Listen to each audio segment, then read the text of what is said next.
चलो hello everyone. चलो बेटा शुरू करते हैं एक नया चैप्टर 2 सिविक्स का। चैप्टर 1 हम लोग कर चुके थे ना? चलो चैप्टर 2 क्या है? फेडरलिज्म। अब ये फेडरलिज्म क्या होता है? फेडरलिज्म का सीधा सा मतलब होता है, हिंदी में अगर बात करें तो संघ।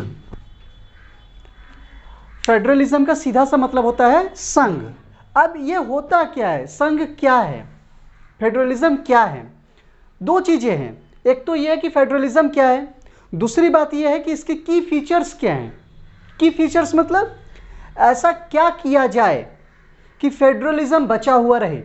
जैसे हम लोग का जो देश है वो डेमोक्रेटिक कंट्री है, तो ऐसा क्या किया जाए जैसे लोकतंत्र बचा हुआ रहे, लोकतंत्र खत्म ना हो जाए, है ना? तो बहुत सारे रूल्स हैं, जैसे फंडामेंटल राइट्स है हमारे पास। अब ये फंडामेंटल राइट्स मतलब क्या कि ये जो है फंडामेंटल राइट्स जो हमको दिए गए हैं वो हमारे लिए हैं, और जब तक लोकतांत्रिक देश हमारा देश है, जब तक लोकतंत्र है, तब तक हम अपने फंडामेंटल राइट्स को यूज कर सकते हैं, है कि नहीं? उस पर कोई खतरा नहीं है। ठीक उसी तरह से फेडरलिज्म है। अब ये फेडरलिज्म होता क्या है? एक तो बात ये हो गई।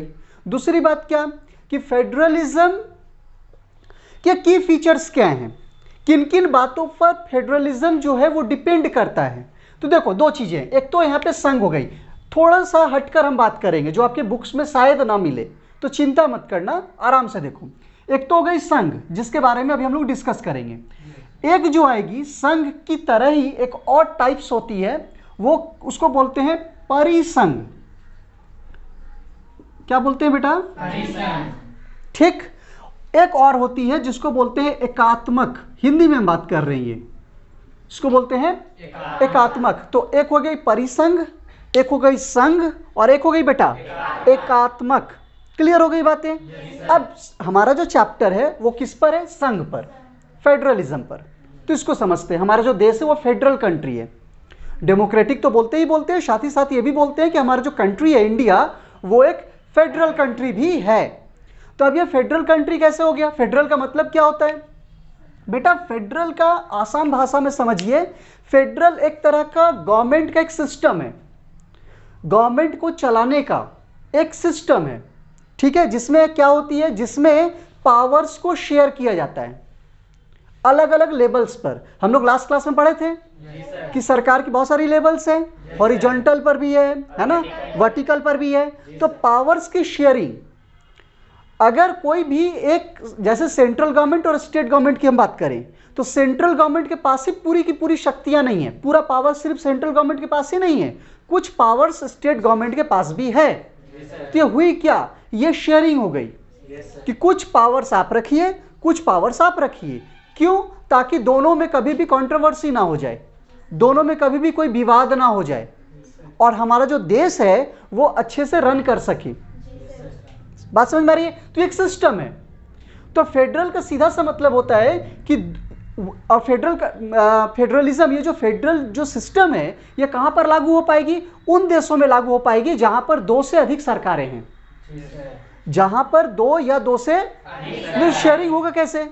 जहां पर सिर्फ एक ही सिस्टम है, एक ही गवर्नमेंट है, वहां पर पावर क्या शेयरिंग होगा? कुछ नहीं होगा, सारा पावर उसी के पास होगा। लेकिन जहां पर 2 या 2 से अधिक सरकारें हैं, वहां पर पावर शेयरिंग की बातें होंगी, और वहां पर क्या हो जाएगा? फेडरलिज्म आ जाएगा।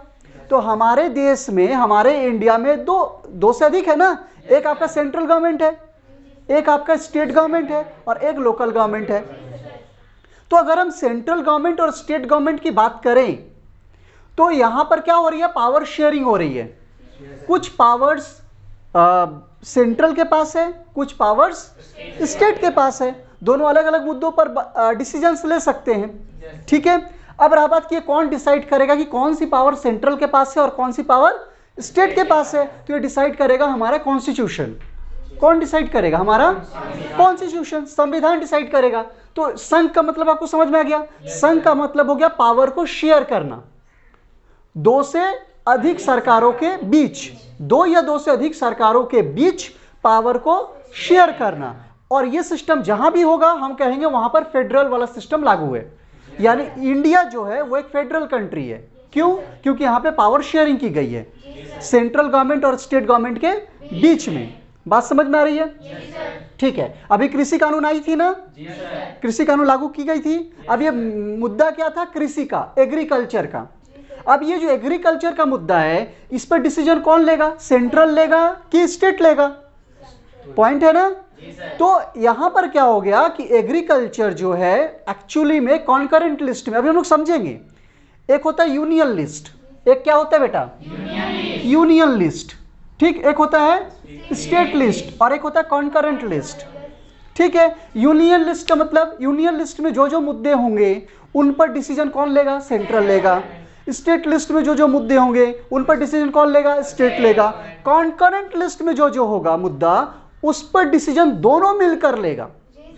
लेकिन अगर स्टेट और सेंट्रल के बीच सहमति ना बने तो फाइनल डिसीजन सेंट्रल का होगा। एग्रीकल्चर उसी में से एक है।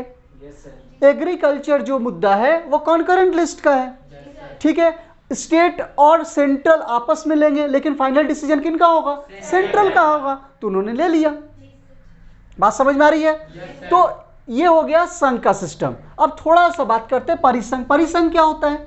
अब देखो, संघ में एक चीज और, इसमें सेंट्रल और स्टेट्स के पास अलग अलग पावर्स है, पावर को शेयरिंग किया गया है। इसका मतलब ये हुआ कि इसमें न तो सेंट्रल को कभी खत्म किया जा सकता है, न तो स्टेट कभी खत्म होगा। बात को समझिएगा।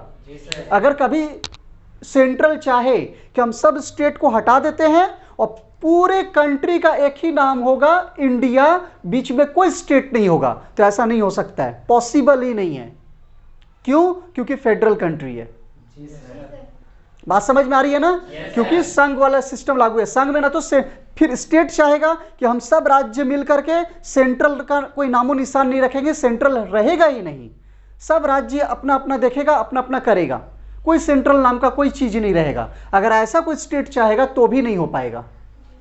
तो फेडरल का ये मतलब बहुत गहरे से समझिए, हो सकता है आपके बुक में ना हो बेटा, लेकिन इस बात को समझ लेना। इससे फेडरल का मतलब होता है जिसमें न तो सेंट्रल को खत्म किया जा सकता है, न तो स्टेट को खत्म किया जा सकता है।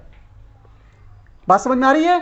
अविनाशी राज्य का अविनाशी संघ, ये बोला जाता है किसके बारे में? संघ के बारे में। क्या बोला जाता है? अविनाशी राज्य का अविनाशी संघ। अविनाशी राज्य का अविनाशी संघ मतलब न तो संघ का विनाश हो सकता है, न तो राज्य का विनाश हो सकता है, न तो सेंट्रल को खत्म किया जा सकता है, न तो स्टेट को खत्म किया जा सकता है। दूसरी तरफ आ जाओ बेटा परिसंघ में। परिसंघ में क्या होता है? परिसंघ का मतलब होता है जहां पर स्टेट होते हैं और सेंट्रल भी होता है, लेकिन जो पावर्स है, जो अधिक पावर है वो किसके पास है? स्टेट के पास है।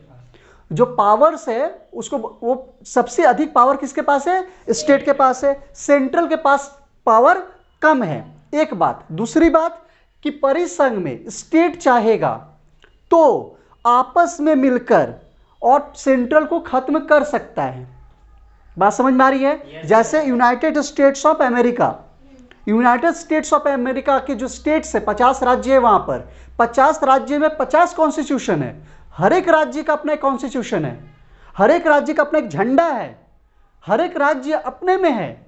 और अगर वो राज्य चाहे तो वो कभी भी अपने आप को यूनाइटेड स्टेट्स से अलग कर सकता है। लेकिन फिर भी अमेरिका धूमधाम से चल रहा है ना? चल ही रहा है। ठीक है, कि हर एक स्टेट का अपना एक झंडा है, यूएसए का अपना एक झंडा है, हर एक स्टेट का अपना एक कॉन्स्टिट्यूशन है, यूएसए का अपना एक कॉन्स्टिट्यूशन है। और स्टेट चाहे तो अपने आप को अलग कर सकता है, लेकिन फिर भी वो धूमधाम से रन कर रहा है, कोई दिक्कत नहीं है। क्यों? क्योंकि आपसी समझ है। बहुत बड़ी चीज है ये आपसी समझ। बात समझ में आ रही है? वहां के अभी भी कुछ लोग हैं, जैसे टेक्सास, एक वहां पे एक जगह है जिसका नाम है टेक्सास। अब टेक्सास के जो लोग हैं वो अभी भी बोलते हैं कि हम अमेरिका का हिस्सा नहीं है, हम अमेरिका से अलग हैं। वो लोग ऐसा क्यों बोलते हैं? क्योंकि वहां जो सिस्टम है वहां पे परिसंघ है, वहां पे संघ नहीं है। लेकिन फिर भी अगर वो चाहेगा, और अगर ऐसा हो गया तो वहां के सारे स्टेट्स अगर इस बात पे आ जाए कि नहीं हम लोग सेंट्रल को नहीं मानेंगे, सेंट्रल नहीं, अब हम अपने आप को अलग कर लेंगे, तो फिर बेटा यूएसए का नाम ही हट जाएगा। फिर सारा आप अलग अलग नाम लीजिएगा, न्यूयॉर्क, वाशिंगटन, सब अलग अलग नाम पे आ जाएगा, फिर यूएसए का नाम ही नहीं रहेगा। क्यों? क्योंकि ग्रुप हट गया है। बात समझ में आ रही है ना? Yes, तो ये एक पार्ट हो गया, और एक पार्ट तो ये है एकात्मक। एकात्मक क्या होता है कि यहां पर जो पावर्स है, सबसे अधिक पावर है वो सेंट्रल के पास है और स्टेट के पास पावर कम है, ठीक है। लेकिन यहां पर क्या हो गया कि कभी अगर सेंट्रल चाहेगी तो स्टेट को अपने अंडर ले लेगी, कभी अगर चाहेगी तो स्टेट को अपने अंडर ले लेगी, और फिर स्टेट का वहां कुछ चलेगा नहीं, ठीक है ना। तो भारत भारत तो फेडरल कंट्री तो है ही, लेकिन साथ ही साथ भारत कभी कभी एकात्मक का भी रोल निभाती है। लेकिन ये कब होगा? ये होगा आप इमरजेंसी केस में। अब जैसे मान लो, ऐसे समझिए कि झारखंड में हम लोग हैं, ठीक है, और झारखंड में मान लो चाइना जो है हमला कर दिया। पॉसिबल नहीं है क्योंकि बॉर्डर क्रॉस करके बहुत दूर से आना पड़ेगा, हम आपको एग्जाम्पल के तौर पे समझा रहे हैं, ठीक है। मान लो कि झारखंड में हम लोग हैं, झारखंड में चाइना हमला कर दिया। अब झारखंड स्टेट लड़ेगी कि सेंट्रल गवर्नमेंट लड़ेगी? ये एक इमरजेंसी केस है, क्योंकि ये बात है इंटरनेशनल मैटर, ये बात अंतर्राष्ट्रीय मुद्दा है, स्टेट से नहीं होगा, संभव ही नहीं है कि स्टेट उसको संभाल पाएगा। तो इस केस में क्या होगा? इस केस में ऑटोमेटिकली स्टेट के सारे पावर कहां चले जाएंगे? सेंट्रल के पास, और सेंट्रल अपने खुद ब खुद एक्शन में आ जाएगा, और स्टेट का वहां पर कोई रोल नहीं रहेगा। तो यहां पर क्या हो गई ये रोल? यहां पे कौन सी भूमिका निभा दी उन्होंने? एकात्मक की भूमिका निभा दी। तो भारत जो है वो फेडरल कंट्री तो है ही, लेकिन साथ ही साथ इमरजेंसी पर, विपरीत परिस्थिति में भारत जो है एकात्मक की भूमिका भी निभाती है। नहीं समझ में आ रही है? बेटा ये बातें आपके एनसीईआरटी बुक्स में नहीं होगी, ठीक? तो आप नोट भी नहीं करेंगे और अगर आप नोट करेंगे तो कहीं भांजना नहीं। सिंपल सी बात है, ये चीजें लिंक्ड हैं, ठीक है, क्योंकि जो अब बुक आप फॉलो अप करेंगे तो आपको मालूम चल जाएगा। लेकिन आपको बातें समझ में आ गई कि संघ क्या होती है, परिसंघ क्या होती है, कॉन्फेडरेशन इसको बोलते हैं इंग्लिश में, ठीक है। परिसंघ क्या होती है और एकात्मक क्या होती है? एकात्मक का मतलब होता है राष्ट्रीय भावना, राष्ट्रीयता का भावना। मेरे अंदर देशभक्ति है, हम स्टेट को भूल जाएंगे, अब मेरे लिए देश ही सबसे पहले है। अभी हम बोले ना अटैक हुआ, तो अटैक हुआ तो सेंट्रल क्या सोचेगा? अभी हम स्टेट नहीं देखेंगे, अब मेरे लिए कंट्री की बात हो गई, क्योंकि ये इंटरनेशनल मुद्दा है। बात समझ में आ रही है ना? जैसे अभी क्या थी, कोरोना आई थी, तो जब कोरोना आई तो केरला में आई, केरला से फिर बाकी राज्यों में आई।